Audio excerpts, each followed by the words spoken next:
Working class is a fucking amazing guy. Please give it up and start getting the energy going. Start clapping, start whooping, start humming. Ladies and gentlemen, I'd like to introduce to the stage Thornley Pogson!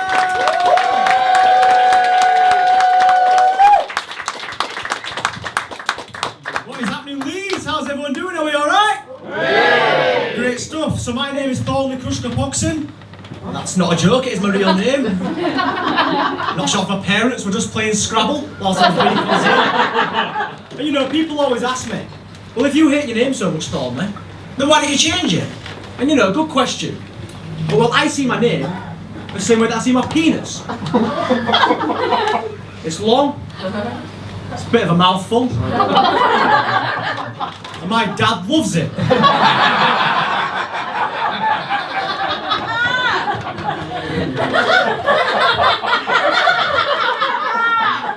Nice bit of incest to start as well. So my name's Thornley, I'm from Huddersfield. My favourite thing to do is to sit at home and watch Homey Fools and Horses. Not on the telly, just out the window. And I'm a bit skint at the moment, guys. We got any other skint people in? Yeah, man, the cost of living and everything, loads of us are skint, aren't we? And I wonder how, phrases are going to change. Because, when I was younger, if I was being a fussy eater, my mum would say to me, "Hey, there's kids in Africa who are starving." I wonder if mums nowadays are like, "Hey, there's doctors and teachers down the road who are starving."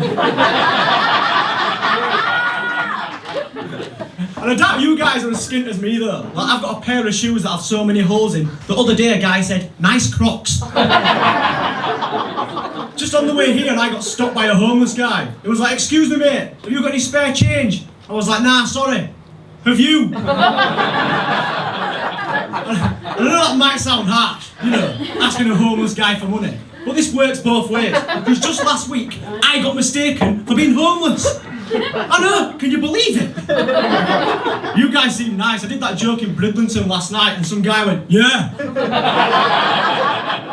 Seaside wankers. And I'll tell you what happened, right? I was outside Tesco's in Huddersfield waiting to get picked up to go to a gig. And I was sat there in the torrential rain, smoking me roll up, with me hood up, looking proper meh. And I see this guy staring at me. I'm like, what does he want?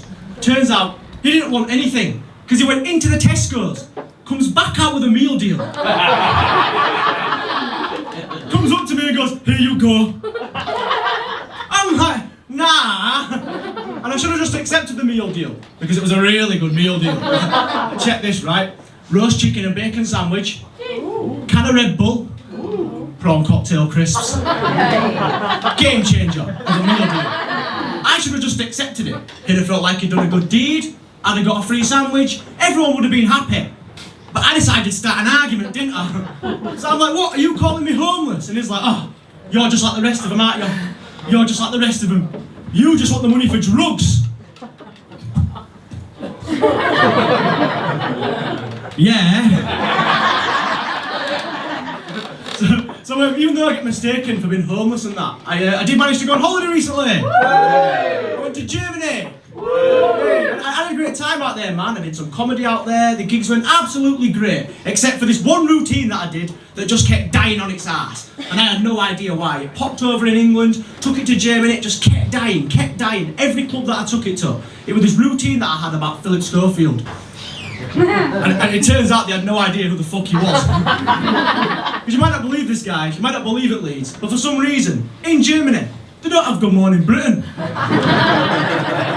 So, has anyone else been on holiday recently? Anyone else been anywhere? Hey, where you been, buddy? Filey. Filey, beautiful.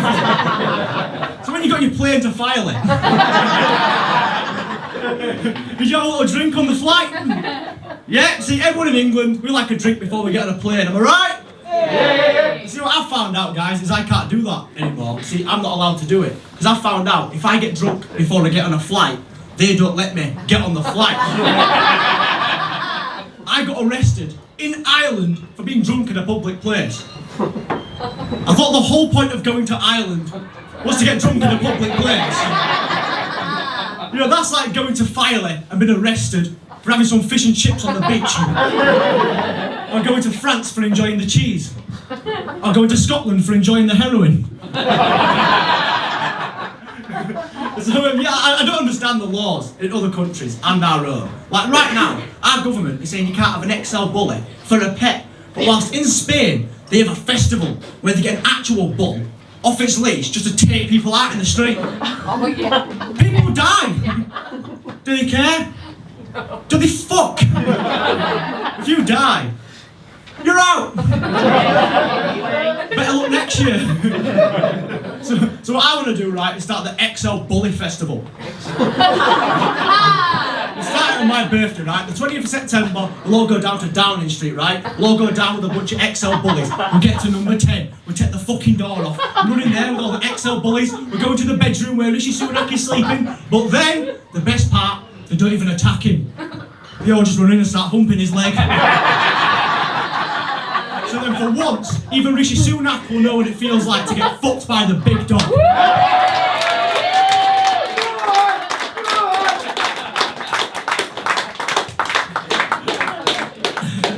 So I bumped into an old friend the other day whilst I was driving. Rest in peace. Bit of a cheesy joke there for you. And speaking of cheese, my girlfriend said that if she eats cheese before bed, it gives her nightmares. I just don't know why she told me that when I asked her for a blowjob. Speaking of blowjobs, I was chatting to a friend the other day and he was telling me that he used to think he was gay until he gave his first blowjob and then he realised he didn't like the taste of cock. Nobody does! Nobody ever has given a blowjob and gone, oh, I've been looking forward to this! This is delicious! I should turn this into a flavour of Pringles, it's so nice! No, they're not like Skittles, you don't taste the rainbow! So I explained to my friend, I was like, look lad, I didn't like the taste of prawns the first time I tried them. But then my girlfriend kept making me prawn salad sandwiches for lunch, and after a while, I started to like them. So basically what I'm saying is, I think you just need to suck another 10 dicks. His wife wasn't happy with my advice, but his son loved it. So speaking of angry wives and that, I've been in a really bad mood recently, guys. Can I get an O? She's my girlfriend at the moment. She's just so mad at me. She was like so mad at me. Because the other day, I collected the kids from school whilst I was drunk. Yeah. Turns out we don't even have kids. So I think tonight when I get home, I'm going to make it up to my girlfriend with a bit of sex in the kitchen. Anyone else like sex in the kitchen? No, just me. One dirty bastard from Huddersfield. I understand that, we don't like having sex in the same place where you prepare food, unhygienic or whatever. But I like to do it under this one rule. And it's the same rule that I have for eating in the living room. Only do it if the dog's there to clean up the mess. Not with me that there is much mess though, to be honest with you. I take a lot of drugs, you see. So my dick's like a Hoover. Whenever I empty the bag, there's nothing but dust. So I guess that you could say that my money problems and my sex problems both come down to the same issue. Low income. So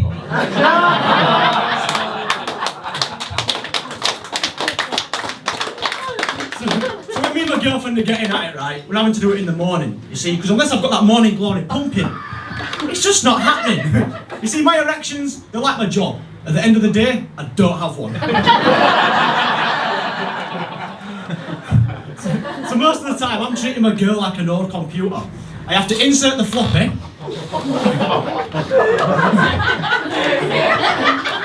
Because it's Microsoft.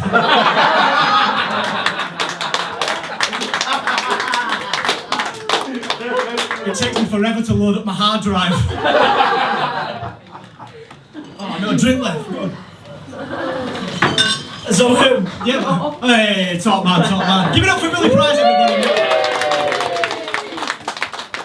Yeah, but I thought me and my girlfriend were gonna split up. But then my friend told me, he went, don't worry if you're not splitting up with your girlfriend, don't worry about it. Because there's plenty of more fish in the sea. I said, yeah, but I'd much rather fuck a woman. And I was like, no, what I mean by that is it's a saying. It's like, just because you don't have one, there's plenty more out there. I said, that's a stupid saying. That's like me going up to a homeless guy and saying, there's plenty of money in the banks. I did manage to make it work with my girlfriend, man. We sorted things out, and I'm seeing an older woman at the moment. Hey, I'm 25, my girlfriend's just turned 42.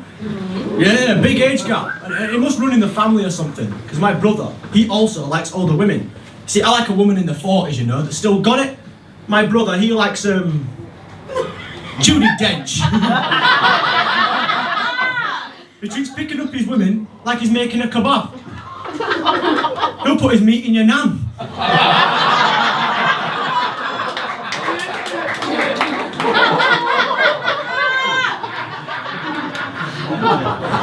So, I'm trying to stop drinking at the moment, guys. You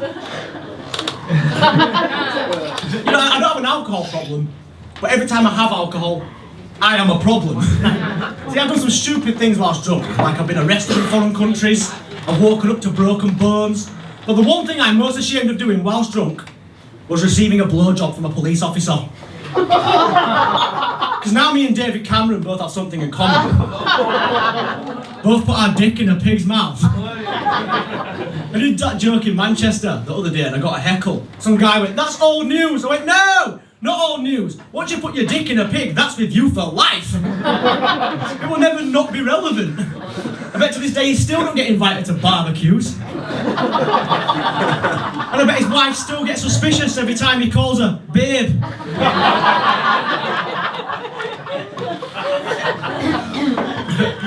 So, when I was a kid, I used to be scared of the monster that's under the bed. But now that's where my girlfriend keeps her strap on.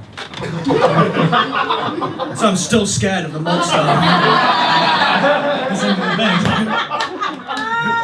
She's even tried to give it a name to make me less scared of it. She calls it Johnny. Which is ironic, because whenever I see Johnny, I'm wishing that my dad would have worn one. And besides, Johnny's a proper scary name, man. I was terrified of The Shining. And that's also ironic, because now I'm scared Johnny's going to smash my back doors in. It's been a fun gig, man. I'm going to leave you with this. I do this full time, you know. I don't have a job or anything. I just get stoned and watch like daytime telly all day. And the other day I was watching something called The Sacred Islands of Scotland. Anyone watch it? No? You lot have jobs, I see. Well, it turns out, right, in the Scottish Highlands, there's this one island where only 13 people live. 13 people! Can you believe that? On one whole island? Like, can you imagine coming home from work one day? Your wife's like, "You'll never guess who I've seen today." Well, I reckon I could. Fucking went with 6 of them, so don't want to play Guess Who. Or how would you manage to date up there? Like, can you imagine Tinder? You've got a match, who is it? Oh, it's my sister. And I'm not saying that island is full of inbreds. Because it's not full! Thank you, Leeds, it's been an absolute pleasure.